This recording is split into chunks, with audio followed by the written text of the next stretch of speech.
Hello and welcome to another episode of the BAME Health Collaborates. Together We Can podcast and show. I'm your host, Emily Blake. And this evening we are going to be joined by the founder, the brains of this amazing organisation, Michaelene. Please join us in the studio. Hi, how are you, Emily? I'm fabulous. Thank you so much. How are you? I am well, and it's such an honor to be interviewed by you, who Oh, is, thank you. and welcome you into the BHC family as well as our community lead for media. And we are really pleased to have you. Oh, it's my honour, my pleasure. Thank you so much. And I know you've been so busy today. So thank you for taking the time to introduce yourself to everyone, because without you, we wouldn't have the BAME Health Collaborative. So let's start off by explaining to everyone exactly what it is and how you came up with this important idea. I will, but before I even start, I just want to say thank you to TV3 Bangala. I mean, they have just stepped in to help us with these podcasts, and our ambassador Moinul, it has been there. I just want to say a big thank you. That goes without saying. But to come back to your initial question, um, look, I am from the BAME community. I'm quite proud of that. I'm unapologetic for that as well. Um, but I am also have a background in health, a background in digital, and I'm also have a background in law, and also education. So I really have a broad spectrum. And I have my own little companies that I have been managing for over coming up now to 16 years. And it has its benefits. However, as I walk around and I look around, I can see that many of the BAME communities are suffering in one way or the other, whether it's education, whether it's the disadvantage in healthcare, whether it's the opportunities in media and entertainment, whether it is in journalism, whether it is even for retail and sales and banking and finance. I mean, you just choose any of those disciplines, and then you start to wonder what has significantly gone wrong here. And is it what is missing? What is the missing ingredient? And so hence I've been looking at it for quite some time, and it has caused me grave concerns. But when COVID came around, I knew that I had to use all of my experiences, qualifications, and skills and give back to the community. Amazing. So this idea, this collaborative came about actually because of the pandemic that we were facing. So what was the kind of the reasoning behind it, and what were you hoping to do when you created this collaboration? COVID has been very damaging, and very damaging in the context that it has impacted on us economically. It doesn't matter of your background, it doesn't matter of who you are. It has actually affected us. But more so when you look at the deaths, the dying, the sick. So the people who are really critically ill and there's no hope for them, the ones who have passed, and the frontline workers, and who are impacted more than anything else, not only in the UK, but all over the world, is the BAME communities. And then you look for data, rich data that can help you to identify why. Because for everything that happens, everything that goes wrong, you need to know the why factor. And you can't even get that rich data for you to improve. And then you start to ask fundamental questions. Are we at the table?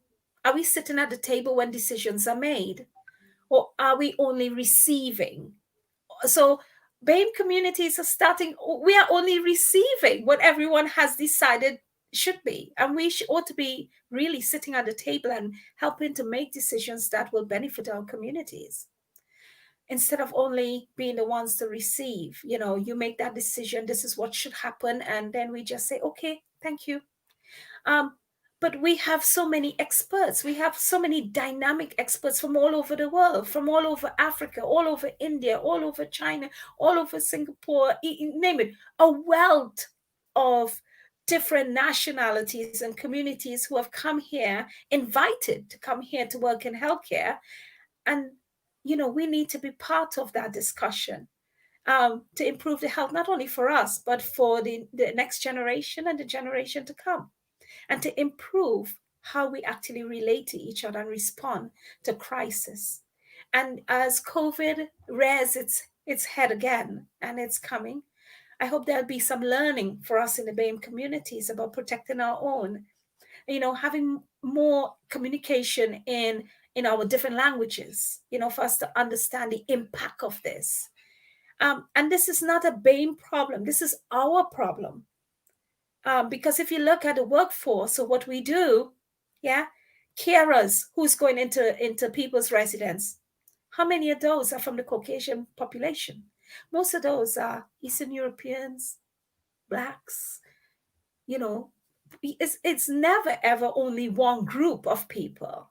You look at those who clean the roads, look at those who drive the buses, so it impacts on us all, whether you want to accept it or not. It impacts on us one way or the other. The link is there. So we all need to be in this together. We all need to ask the questions why, and say, we don't want this to happen again.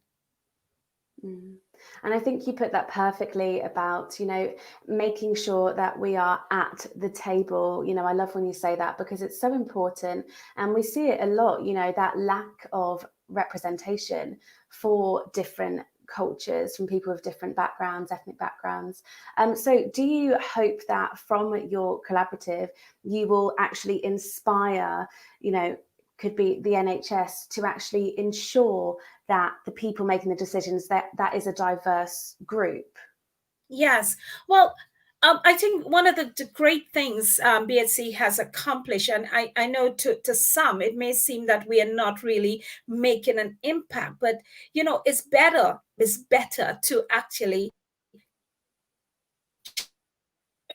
and become a collaborator than to dismantle a process and you don't have a proper solution in place. We need to collaborate. We need to build healthy partnerships. And Absolutely. that is necessary.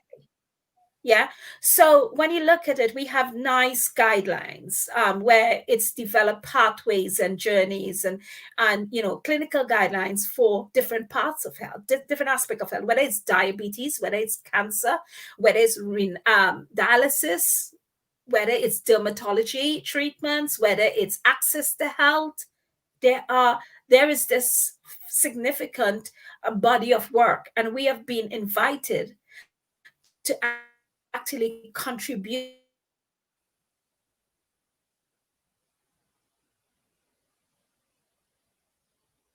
The other thing is, when we have people who are champions within the NHS have said, okay, send me what you have so that we can look at it, and they are influential in the NHS and say, look, we want to know more, then that is a really healthy option for us, because then we could actually be part of that discussion. One of our ambassadors, Zingang Wang, who you introduced recently, has got us into Parliament Week. So we are doing great stuff with Moinul, doing these podcasts of our different ambassadors and our different trustees.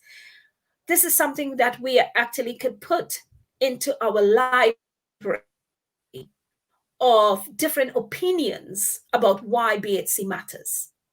And actually, I've been sending them out to people for them to actually look and listen to other ambassadors, other trustees' perspective of why we need a BAME Health Collaborative.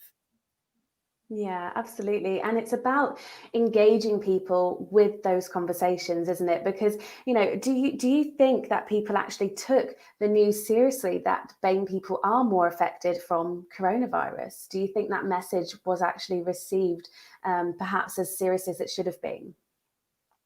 Well, initially, with any pandemic, people are much more looking at the key priorities: saving lives, ensuring that you control that spread, is the management of that outbreak, the management of that whole system, looking at it financially, looking at the whole process with the resources. Is a whole aspect. Where do you have the location for your gravely ill? Do you have enough ICU? What do you have in order to meet the demand?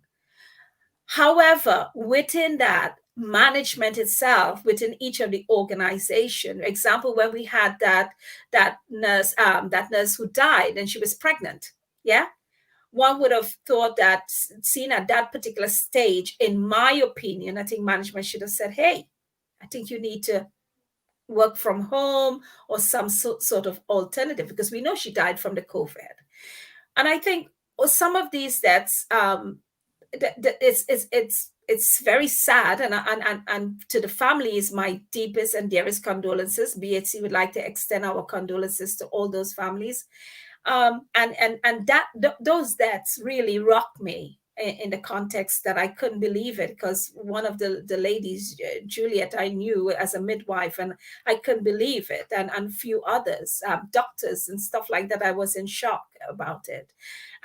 But however, moving on from that, the risk assessments that were developed so that those come in place, and they're very much tailored to address BAME health conditions, because we do suffer from a few conditions that the proportion of the society may not have the same outcome.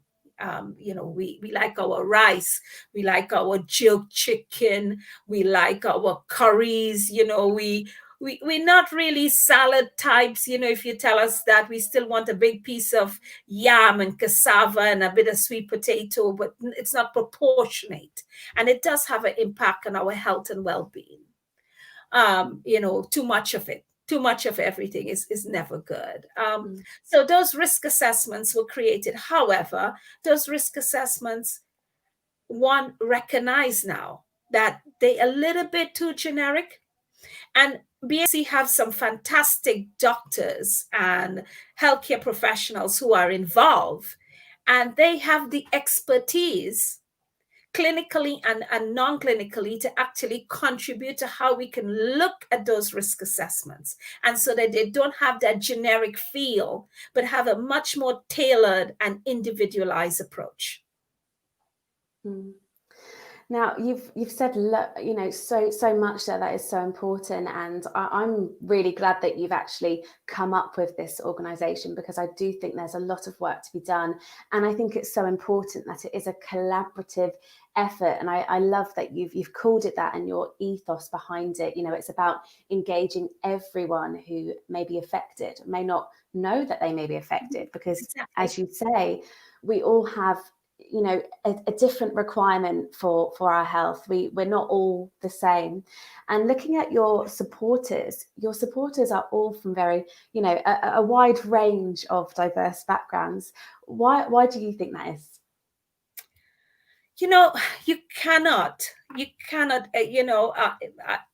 think it has to do with my history, and the way that my mom Hazel raised me, is that, you cannot really fight any battle, on your own. Art of War is this fantastic book. I'm not promoting books, but it teaches you some great lessons in life. And in health, and thinking there's a really multicultural, diverse community, and we need everyone to be part of it. We need all to contribute to improve the health and well-being for the benefit of us all. If we start to isolate and say, in this organization, I only want people who are from the BAME communities, then we are, in my own personal view, I think we are doomed for failure. Because when you look at the whole system of the United Kingdom, the royal family, predominantly white, the political system, predominantly white, the NHS, the hierarchical status in the NHS, if you do, and you look at board members and organization, predominantly white. Banking, finance, if you go down to Liverpool Street and you go into investment banking, predominantly. So if you want to make an impact and make changes, you have to be able to communicate with people of all different races, all different racial backgrounds, and help them to understand the impact of BAME health. So when BAME health is not only the physical health, it's also the mental well-being. And the perception of that, and stereotypes, and the silent racism that exists, and it exists in workplace, and it can have a huge impact on people's mental health and their confidence in themselves, and how they're able to cope, how they're able to apply for jobs. That's all about health. So it's a combination of many different aspects. So it's not only limited to within an NHS infrastructure. We're talking even about health. We're talking about simple things like having the same access like everybody else. So if you want a job, you should be able to get a job because you can do it, not because of your particular shape and look and all of that. It's because you can do it. And the point of BHC is to actually work with these organizations in order to change that narrative. Mm-hmm. Yeah, so it's not about separating and segregating and saying we need this, and it's not providing a service just for those people affected, but actually saying, just like the name of this podcast is called, Together We Can. So it's all about reaching out to those organizations. Is that right? Yes. And, there'll be a knock-on effect, if you know what I mean. There's a knock-on effect. If we are in the process of writing reports and journals and stuff like that. And that have a knock-on effect. It have a knock-on effect because clinical trials, pharmaceutical companies will be able to understand what are the concerns we have for our health and actually invite us. We have written off to quite a few pharmaceutical companies and they are interested. The problem is COVID is here again, so they have to change up and most people are working from home. But there's a lot of dialogue going on about, especially in regards to diabetes, especially in regards to prostate cancer, which affect men, especially in regards to things like thalassemia, sickle cell. Their pharmaceutical companies want to know, wow, do you have people who can work with us? Yeah. I had a company who wrote to me recently about bone health. Yeah. Oh, they want to create a calcium component that specifically will target the BAME communities. And I said, but that is a sort of a broad spectrum, and therefore you have to give a little bit more defined details than that. We do have a Samantha who is orthopedic surgeon, and certainly we will take her on that journey. So having people from different backgrounds, they don't need to be clinical. What it is together we can all discuss the risk that is facing BAME communities in their daily challenges of life. Now, I must pick up on this point. You mentioned systematic racism. Obviously, that can have a huge knock-on effect on people's mental health. And it's certainly something I felt myself during the pandemic when we saw the horrible crime that was committed, when we saw the loss of George Floyd, and also, the deaths of Black lives after that. Is that something that the BAME Health Collaborative can actually help on? Because it is such a big mental toll when we're seeing these news headlines. We're really feeling that, aren't we, in our very core? And I kind of, I've seen it myself, that we carry this feeling around with us every day. It's not just when these events occur, but as you say, it's systematic. It's things that are well ingrained in many areas of society and in workplaces. So is there something that the BHC is doing that will actually help towards resolving this problem? Okay, so Black Lives Matter And it certainly matter in all aspects. I mean, there's no doubt about it.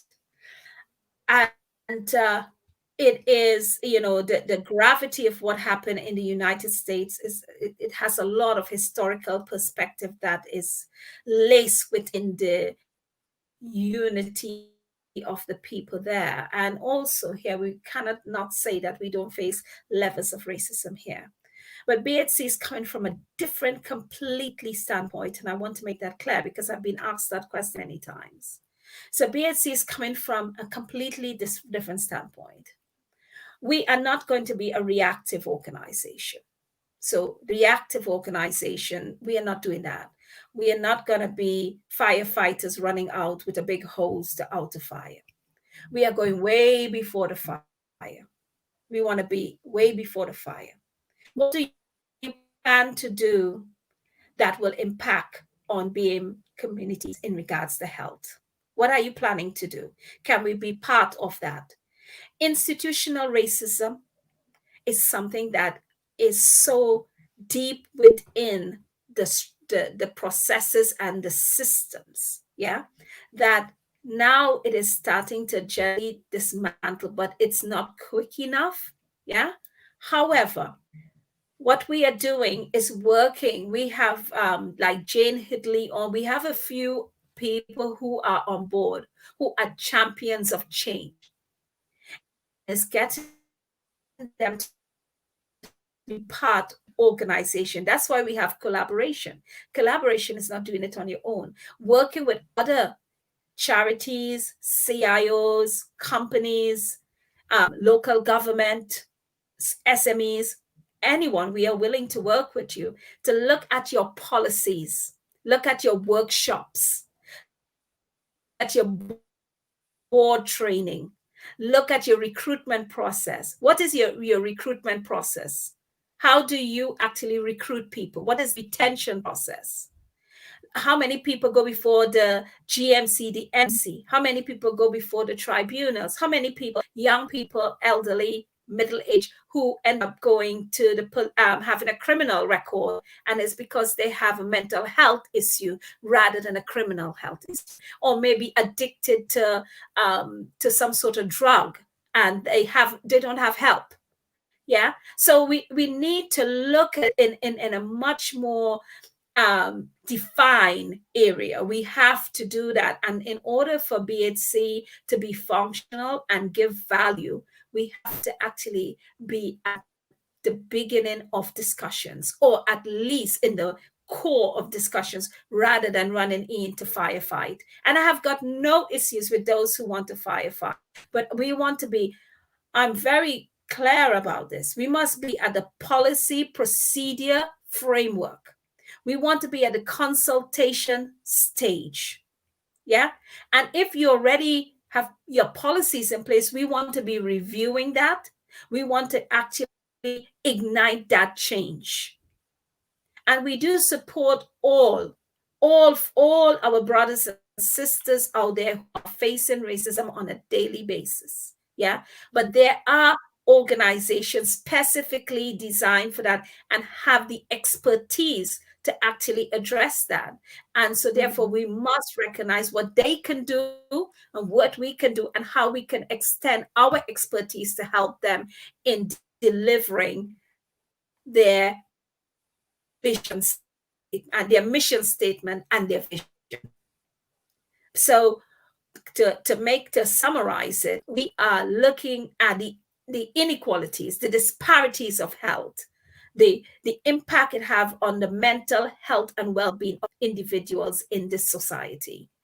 And it's not acceptable anymore that we are given less treatment. We are treated less than. It is not acceptable anymore to give us a piece of paper and it's not written in a language that we all, that community understand. It is not acceptable that elderly are just being put into homes and don't have a support system for their community and their culture. There's something about cultural sensitivity, and that has been lost along the way. Michaelene, you speak so beautifully, and it really is fascinating listening to everything that the BHC can do. And I really do think that, you know, you are going to have such a positive impact on all the areas that you've mentioned. And like you say, you're really getting to the core issues. And I liked your when you mentioned about the firefighting, and they're both important things, but you've really demonstrated beautifully how you're going right to the very core so that those problems can be ironed out, but right from the center, which is what we absolutely need. Now, I'm wondering, because you mentioned that anyone is welcome to get involved, you know, it's not strictly BAME only. That's not what this is. So how can people actually get involved? Who are you looking for? And that's it. Looking for people who have the passion for change. And there's no age limitation here. Passion for change. And, you know, it's info@bamehealthcollaborative.org.uk. Passion for change. Looking to help us to actually address some of or any area. I mean, it could be community, it could be sports, it could be, you know, helping. We have a new project. We're looking for young people now to help them to be, you know, interested in healthcare, because healthcare is vast. Pharmaceuticals, you know, you could be radiology, you could be a manager, you could be, there is so much. We could just throw out so many different disciplines in regards to health. If you're into beauty, we can look at dermatology, there is plastic surgery. We need to encourage more of our BAME communities to be more active, involved in healthcare. There and doing that and giving them that, you know, opportunity to, and not only that, to talk to some of the healthcare practitioners, even for journalism or acting or anything, to have a mentor within that, really helps them to feel that confidence, because we need to do that. And before we tie up here, there is something that is really, you know, biting me at the moment, and that is dyslexia. Yeah. So dyslexia, a lot of male, Caribbean male, in, you know, because of the teaching of then and in the 50s and right now, suffer from dyslexia, and no one picked up on it. And they're incredibly bright, they're incredibly dynamic, and no one picked up on it, and it impacted on their health. It impacted on their self-confidence. It impacted on their wanting to apply for jobs because of the inability to actually express themselves in writing that narrative. And so BAME Health is very broad. We're looking to make sure that those people who are listening now, there's absolutely nothing wrong with you. You were not given the right tools, you know, but we can help.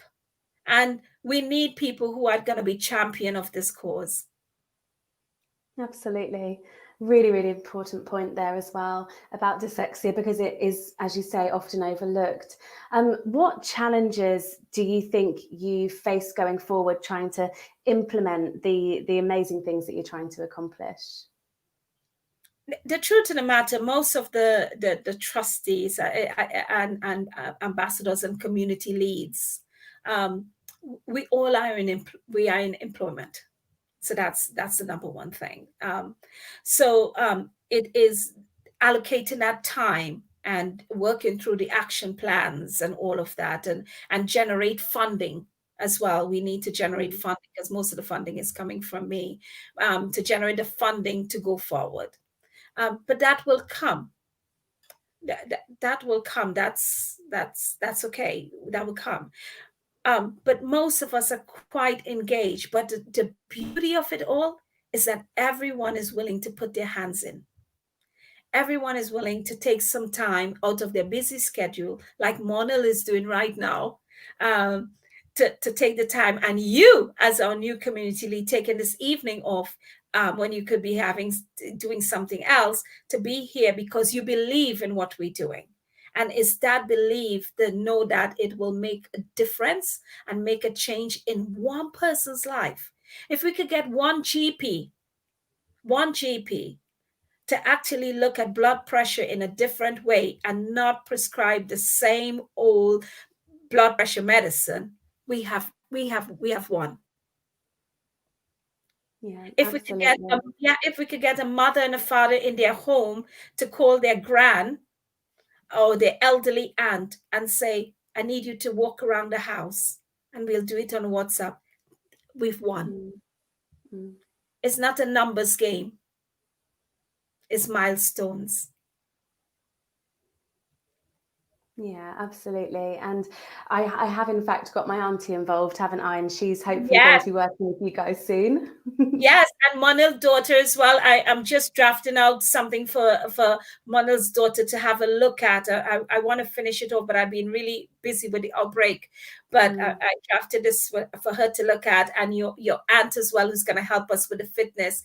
And Winston is really passionate. Winston Ellis, who is one of our ambassadors, he's been getting his mom really keep fit, moving, the mobility. Yeah. And that's what we want. We want to do this because Christmas is coming, COVID is coming, and people will be maybe back in a lockdown, could possibly be in a lockdown. I don't want to say, government, I didn't say anything, but it could be.